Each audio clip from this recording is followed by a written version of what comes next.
Hi, Bill here from the Properties Victoria Professionals Real Estate Team. I'm sitting down with Callum Gregg from Prime Mortgage Works, and we're going to talk mortgages, refinancing, financing, get an insight from Callum what he saw this past year, and maybe some forecast going forward of where he thinks in his crystal ball what mortgages will look like and interest rates will look like in 2022.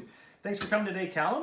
Thanks, Bill. Appreciate the opportunity, and always great to get together and chat mortgages and all things real estate. Yes, exciting times.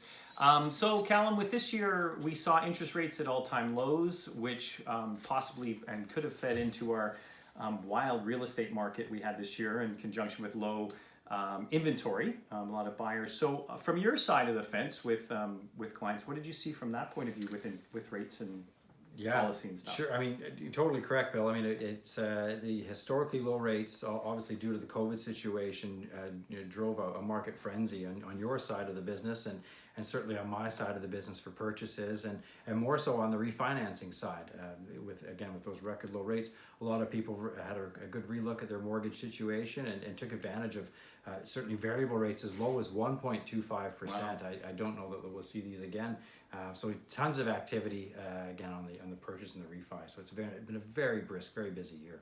Were you seeing more people with low rates being for variable? Were you seeing more people taking variable than fixed, or what was that ratio like this year? Yeah, historically, less than 25% take a variable rate. I'd say by and large this year it's probably 50-50, maybe 60-40 taking variable rate. So we've really seen that switch. And I think it's a number of things. One, obviously the rates are so enticing, but two, people have a better understanding as to what they're doing on the rate side of things and the rate decision. And I think a lot of people, like so many, understand that this COVID situation is going to take some time to come out of, and that's likely to be the case. Mm-hmm. In the past, just casual conversations we've had about variable rates versus fixed term, and one of the things that you liked about variables is the ability to get out of the mortgage with a lot lower of a penalty if people are unsure of where they're going with their real estate investments over the years. Absolutely. There's no other product that's going to give you the lowest possible rate and the most flexibility to leave. The penalty to break a variable rate mortgage on any day, whether you're a week into that mortgage, whether you're 4 years into that mortgage, is equal to about 0.4 of the outstanding mortgage balance. So it's 3 months interest, or about 0.4%. Pales in comparison when you look at fixed rates, which are 3 to 4% of the outstanding balance. So those numbers you can't really turn away. We're talking about a few $1,000s, depending on the size of the mortgage, $2,000 or $3,000 versus in some cases tens of thousands of dollars. So for flexibility, and we've seen a lot of people renewing into variable rates with the intention to be selling next year. Okay, well, that's so good. They want the most access, the most easy to get out of mortgage, and variables that exact place to go. Yeah, because we saw a few clients of ours this year looking at selling and moving out, and then realizing that their penalty was going to be $15,000 to $20,000 because they renewed a couple years ago, and so they still had a lot of life left in their mortgage. Yeah, I mean, enticingly low fixed rates, but at the same time, if you're looking to make any change before the end of those 5 years, like honestly, so many people statistically do, variable's the way to go. And there's a lot of strategies that we can put together that makes that variable very palatable while maintaining a regular fixed payment. So that threat or that concern of your payment changing is all but nullified. Well, that's an interesting thing, and hopefully that looking into next year then, if a lot of people who mortgages were coming up for renewal and are going into variables in the hopes of maybe selling next year and years to come. So maybe that bodes well for inventory, because the biggest thing we've had this year from the real estate side of things is there's been no inventory.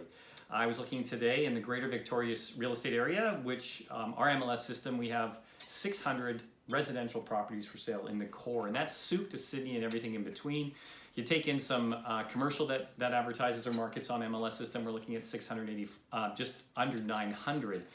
So we have hardly anything out there for sale, and this time of the year we generally have very little inventory coming on the market because everybody's mind is towards winter, Christmas, holidays, and all that stuff, and we start to see things pick up next year. So hopefully some of those people will be adding some inventory to our stock, so it'll help moderate some pricing. Maybe with interest rates going up next year might moderate pricing. So in saying all that, where do you think rates will go? I know there's no. Yeah, I mean, there's been a ton of hype recently about interest rates have to go up or they have to increase, and you know, I don't necessarily disagree, but the rate at which they're going to increase, I'm going to disagree. I think you know, we're all in this together, and we've been mired in this COVID situation close to 2 years now, or getting around to 2 years.